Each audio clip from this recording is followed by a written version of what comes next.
नमस्कार, मैं हूं आपके साथ आस्था कौशिक। घोसी उपचुनाव में एसपी उम्मीदवार की जीत के बाद लखनऊ में समाजवादी पार्टी कार्यालय के सामने देर रात एक होर्डिंग लगाई गई। ओम प्रकाश राजभर को लेकर यह होर्डिंग था और उस पर लिखा था, सभी दल सावधान, ओम प्रकाश राजभर दगे हुए कारतूस हैं।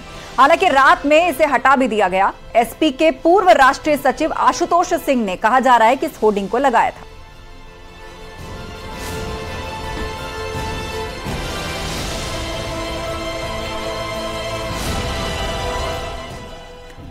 सीएम योगी $1 ट्रिलियन की इकोनॉमी बनाने के लिए विशेष प्लान तैयार कर चुके हैं और इसके लिए विधानमंडल का विशेष सत्र आयोजित किया जाएगा। सीएम योगी की घोषणा के बाद सरकार ने तैयारी शुरू कर दी है।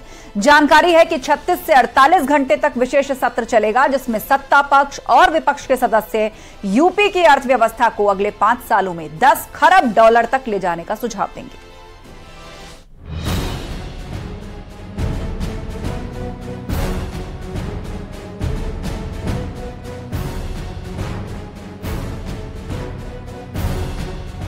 यूपी को 10 खरब यानी $1 ट्रिलियन इकोनॉमी बनाने के लिए विधानसभा का विशेष सत्र बुलाया जाएगा। इसके लिए सरकार ने तैयारियां भी शुरू कर दी हैं। माना जा रहा है कि अगले महीने इस विशेष सत्र का आयोजन किया जाएगा और सीएम योगी ने इसकी घोषणा कर दी है। जानकारी है कि यूपी विधानसभा का विशेष सत्र 36 से 48 घंटे तक चलेगा। विशेष सत्र में अर्थव्यवस्था पर चर्चा होगी। यूपी की अर्थव्यवस्था को अगले 5 सालों में $10 खरब तक ले जाने का सुझाव देंगे। दरअसल मुख्यमंत्री योगी ने मॉनसून सत्र में $10 खरब की अर्थव्यवस्था के लिए विशेष सत्र बुलाने का ऐलान किया था। जानकारी है कि आगामी सत्र में आर्थिक जगत की हस्तियों का भी संबोधन हो सकता है। मुख्यमंत्री योगी से चर्चा के बाद जल्द विशेष सत्र की तारीख का ऐलान किया जाएगा। यूपी को $10 खरब की अर्थव्यवस्था बनाने के लिए योगी सरकार विधानसभा का विशेष सत्र बुलाने जा रही है। इसको लेकर संसदीय कार्य विभाग ने तैयारियां भी तेज कर दी हैं। दरअसल मुख्यमंत्री योगी आदित्यनाथ की मंशा है कि उत्तर प्रदेश को हर पायदान पर बेहतर साबित किया जाए, चाहे वो रोजगार हो, कृषि हो, अलग अलग सेक्टरों में लगातार योगी सरकार काम कर रही है। यही वो वजह है कि अब योगी सरकार $10 खरब की अर्थव्यवस्था उत्तर प्रदेश को बनाने के लिए अब विधानसभा का विशेष सत्र बुलाएगी। उत्तर प्रदेश में $10 खरब की अर्थव्यवस्था का रोड मैप तैयार करने के लिए विश्व की जानी मानी एजेंसी को काम सौंपा गया है। फर्म के प्रतिनिधि प्रदेश में मौजूद प्राकृतिक संसाधनों, कृषि पैदावार, राष्ट्रीय और विदेशी निवेश, औद्योगिक विकास, निजी और सरकारी क्षेत्र में बढ़ रहे रोजगार के अवसर सहित तमाम पहलुओं को ध्यान में रखकर रिपोर्ट तैयार कर रहे हैं। उत्तर प्रदेश विकास के दौर में पिछड़ा माना जाता था, बीमारू राज्य था, लेकिन योगी जी के आने के बाद जिस उत्तर प्रदेश में लोग 12वां नंबर पर था उद्योग लगाने में, आज दूसरे नंबर पे आ गया है और विशेष सत्र बुलाने की बात है। $10 खरब उत्तर प्रदेश के विकास के लिए जुटाना है, तो निश्चित तौर पे योगी जी को हम बधाई देना चाहते हैं। मुख्यमंत्री ने मॉनसून सत्र में ही $10 खरब की अर्थव्यवस्था के लिए विशेष सत्र बुलाए जाने की घोषणा की है। इसका विपक्षी दलों ने समर्थन किया था। 36 से 48 घंटों तक चलने वाले आगामी सत्र में सत्ता पक्ष और विपक्ष के सदस्य अर्थव्यवस्था को 5 साल में $10 खरब ले जाने पर अपना सुझाव देंगे। सरकार के मंत्री अपने विभाग के स्तर से इस दिशा में चल रही कवायद की जानकारी देंगे और फिर रिपोर्ट के आधार पर ही सीएम योगी अर्थव्यवस्था के बारे में बताएंगे। देश की अर्थव्यवस्था में यूपी का क्या योगदान? $1 ट्रिलियन की अर्थव्यवस्था कैसे संभव? संचालन के दौरान ऐप पर लाइव प्रसारण भी होगा। राज्य में ये पहला मौका होगा जब यूपी को $1 ट्रिलियन की अर्थव्यवस्था वाला राज्य बनाने के लिए विधानमंडल का विशेष सत्र बुलाया जाएगा। इसके लिए कल्याण सिंह की सरकार के दौरान 90 के दशक में यूपी की अर्थव्यवस्था को लेकर श्वेत पत्र जारी किया गया था। तब सदन में यूपी की अर्थव्यवस्था को लेकर विस्तार से चर्चा हुई थी और इस बार भी योगी सरकार का प्लान कुछ ऐसा ही है। न्यूज़ 18 के लिए संकेत मिश्रा की रिपोर्ट।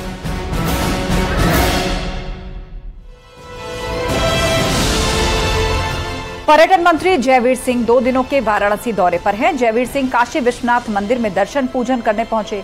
घोसी विधानसभा उपचुनाव में दारा सिंह चौहान की हार पर जयवीर सिंह ने कहा कि एसपी ने अपनी जीती हुई सीट बरकरार रखी। विपक्ष पर निशाना साधते हुए उन्होंने कहा कि विपक्ष जब हारता है तो ईवीएम पर ठीकरा फोड़ता है। उन्होंने कहा कि हम घोसी में मिली हार की समीक्षा करेंगे। जयवीर सिंह ने भी दावा किया कि 2024 में यूपी की 80 सीटें जनता बीजेपी की झोली में डालने का काम करेगी। ये समाजवादी पार्टी की जीती हुई सीट थी जो वो बरकरार रखने में कामयाब हुए हैं। हमारा प्रयास था कि ये चुनाव राज्य और केंद्र की उपलब्धियों और सरकारों के परफॉर्मेंस के आधार पर हों, लेकिन स्थानीय स्थितियों परिस्थितियों के आधार पर चुनाव हुआ और निश्चित रूप से सपा अपनी सीट को बचाने में कामयाब हुई। लेकिन जिस तरीके से विपक्ष हमेशा जब हारता, कल ये चुप है, लेकिन हारता है तो भारत निर्वाचन आयोग ने हरा दिया, ईवीएम ने हरा दिया, प्रशासन ने हरा दिया।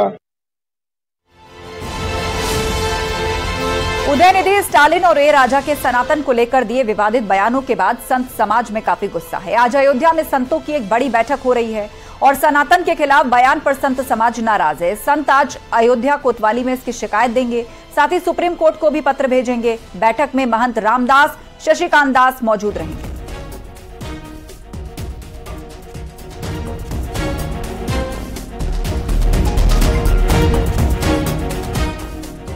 बागपत पहुंची हिंदूवादी नेता साध्वी प्राची ने बयान देते हुए कहा कि बाबर और औरंगजेब भी हिंदू धर्म को खत्म नहीं कर पाए।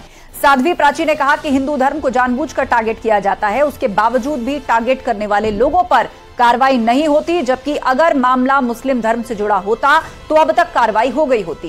साथ ही उन्होंने 2024 चुनाव में मोदी के आने का मंत्र सुझाया। उन्होंने कहा कि चाहे जितने गठबंधन बन जाएं, लेकिन आएंगे तो मोदी ही।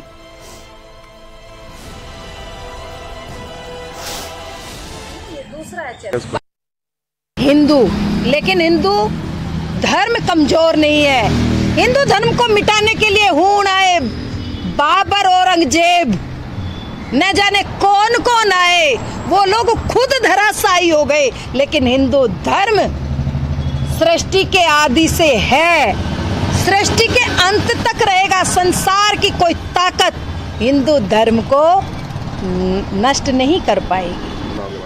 2024 में आएंगे मोदी जी ही। दुनिया की ये हिंदुस्तान के अंदर जो गठजोड़ हो रहा है ना, गठबंधन, ये ठगबंधन जो चल रहा है, इससे कोई फर्क नहीं पड़ने वाला मेरे भाई। आएंगे तो Modi.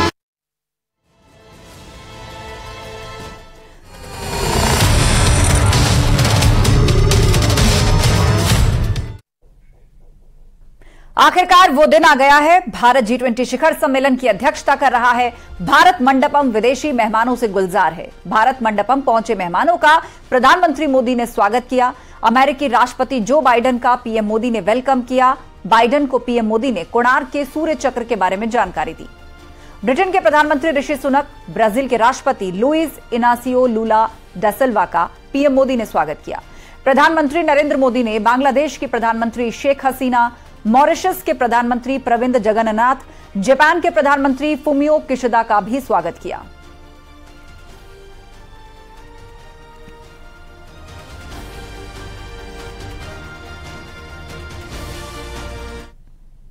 Your Highnesses, Excellencies, G20 के प्रेसिडेंट के तौर पर भारत आप सभी का हार्दिक स्वागत करता है।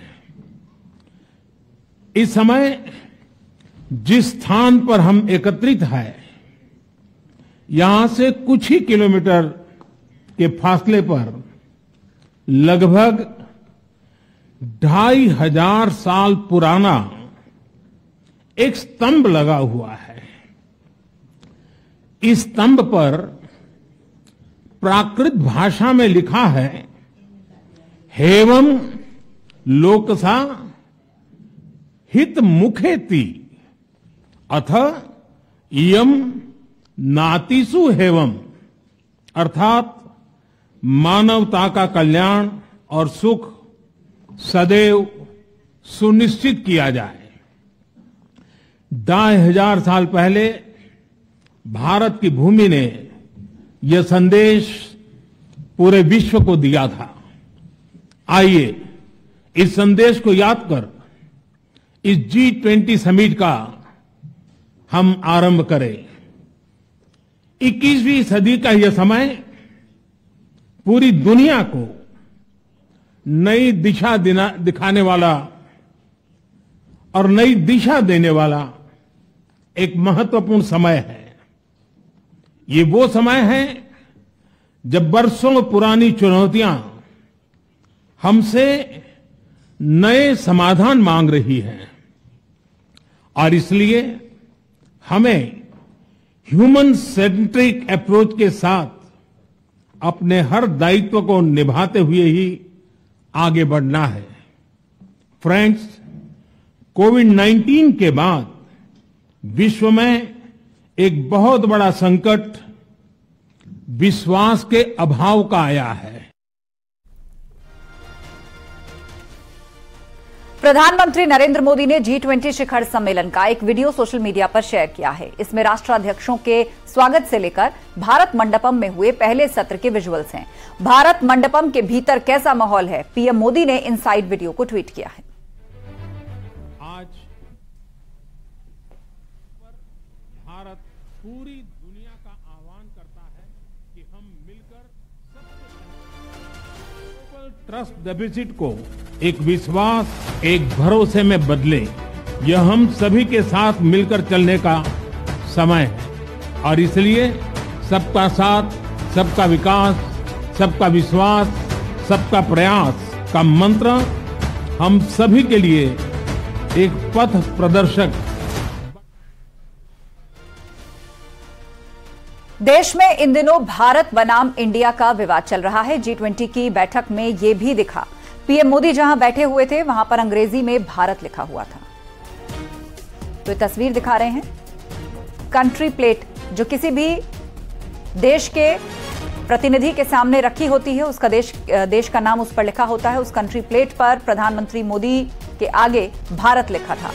G20 शिखर सम्मेलन की बैठक में पीएम मोदी के सामने रखी प्लेट पर इंडिया की जगह अंग्रेजी में भारत लिखा हुआ दिखा। इसे लेकर केंद्रीय मंत्री स्मृति ईरानी ने एक ट्वीट भी किया है और इस ट्वीट में उन्होंने लिखा है, उम्मीद और विश्वास का नया नाम भारत। तो ये तस्वीर चर्चा में रही सोशल मीडिया पर भी और लोग इसके बारे में बात भी कर रहे हैं। केंद्रीय मंत्री स्मृति ईरानी ने ट्वीट भी किया इस तस्वीर को और लिखा कि उम्मीद और विश्वास का नया नाम भारत।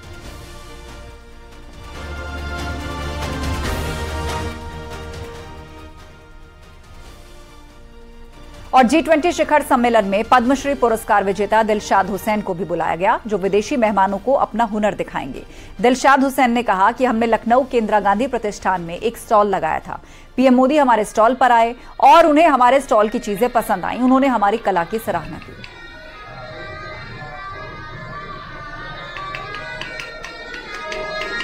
इंदिरा गांधी प्रतिष्ठान जो है लखनऊ के अंदर, वहां पर हमारी स्टॉल लग रही थी।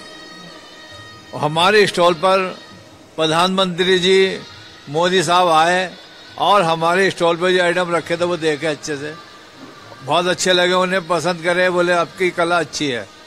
ठीक है, उसके बाद हम अपने घर आ गए। स्टॉल जब पूरी और टाइम हो गया तो हमारे पास 3 दिन के बाद फोन आता है कि आपके स्टॉल पर एक ब्लैक कलर का मटका रखा था। मैंने कहा जी हाँ रखा था। तो बोले आप वो भेज दीजिए प्रधानमंत्री जी को, वो पसंद आ गया है और वो आपका मटका जो है जर्मन लेके जाएंगे और वहाँ गिफ्ट देंगे। तो मैंने कहा साहब तो बड़ी खुशी की बात है। और बोले इसके साथ में बिल भी भेज देना। तो मैंने कहा साहब बिल तो नहीं भेजेंगे, अब हम आपने कहा गिफ्ट देने जा रहे हैं तो हमारी तरफ से भारत को ये गिफ्ट है। ये मैंने इस तरह से उनसे कहा। और G20 में शामिल होने आई IMF यानी अंतर्राष्ट्रीय मुद्रा कोष की MD क्रिस्टालिना जॉर्जेवा ने ओडिशा के संभलपुरी गाने पर डांस किया। जब वो यहां पर पहुंचे तो कलाकारों को डांस करता देखकर डांस करने से खुद को रोक नहीं पाए।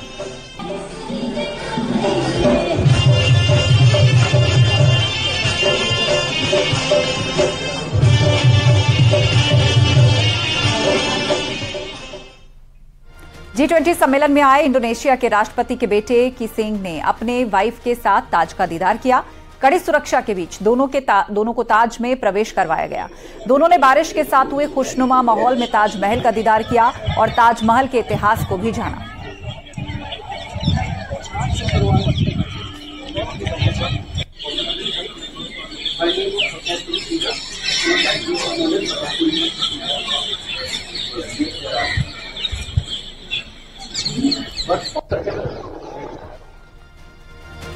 पुष्कर सिंह धामी शुक्रवार को दिल्ली पहुंचे, जहां आज सीएम धामी राष्ट्रपति द्वारा दिए गए डिनर में शामिल होंगे। सीएम धामी ने कहा कि G20 का देश में होना भारत के लिए गौरव का पल है।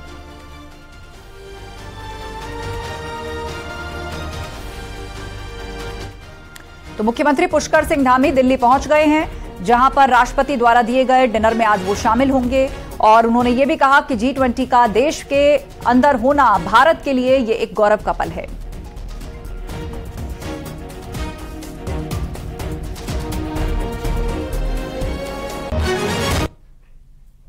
G20 क्राफ्ट बाजार में उत्तराखंड का स्टॉल लगा है। स्टॉल पर केदारनाथ और बद्रीनाथ की कलाकृति रखी गई है। इसके साथ ही कई उत्पादों के साथ बिच्छू घास की जैकेट की भी यहां तारीफ हो रही है। स्टॉल में उत्तराखंड राज्य के हैंडलूम और हैंडीक्राफ्ट भी रखे गए हैं। यहां अल्मोड़ा की ऊनी स्कार्फ, डूंडा शॉल, पिथौरागढ़ के ऊनी कार्पेट, नैनीताल के एपड़ और उधम सिंह नगर की मूंज घास के उत्पाद भी रखे गए हैं। विभिन्न मंदिर की अनुकृतियां हैं, बद्रीनाथ जी, केदारनाथ जी के मंदिर की अनुकृतियां ये भी हमने यहाँ पे शोकेस की हैं।